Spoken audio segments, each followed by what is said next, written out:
కొత్త కొత్త పార్టీలు వస్తుంటాయి పోతుంటాయని కొందరు లీడర్లు అంటున్నట్టే మాజీ మంత్రి కాము Sircilla MLA Kalvakuntla Taraka Ramarao alias KTR sir కూడా అంటున్నాడు.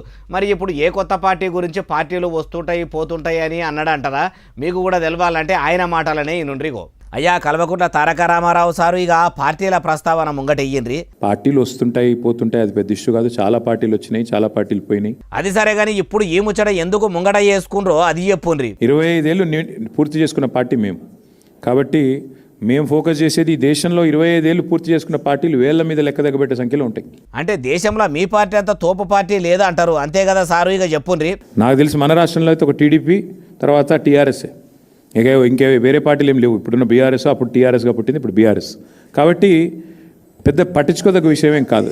అసలు అయితే మొన్న కేటీఆర్ సార్ వాళ్ళ చెల్లె కేసీఆర్ సారు రాజకీయ వారసురాలు కల్వకుంట్ల కవిత అలియాస్ దేవనపల్లి కవిత మేడం టీఆర్ఎస్ అనే పాత పార్టీ పేరుని తెలంగాణ రాష్ట్ర సేన అని కొత్తగా పెట్టింది కదా. అగో ఆ పార్టీ ముచ్చట ముంగడికి వచ్చినందుకు మాజీ మంత్రి కేటీఆర్ సార్ ఇట్లా అనుకొచ్చిండు. అయ్యా కేటీఆర్ గారు, అప్పట్లో మీ నాయన టీఆర్ఎస్ అంటే ఇప్పుడు మీ చెల్లె పెట్టిన టీఆర్ఎస్ కాదు. మీ నాయన 25 ఏళ్ల కింద టీఆర్ఎస్ పార్టీని పెట్టినప్పుడు కూడా అప్పుడు కూడా మీరన్నట్టే అప్పట్లోనే పార్టీలు వస్తుంటాయి పోతుంటాయి అన్నారు.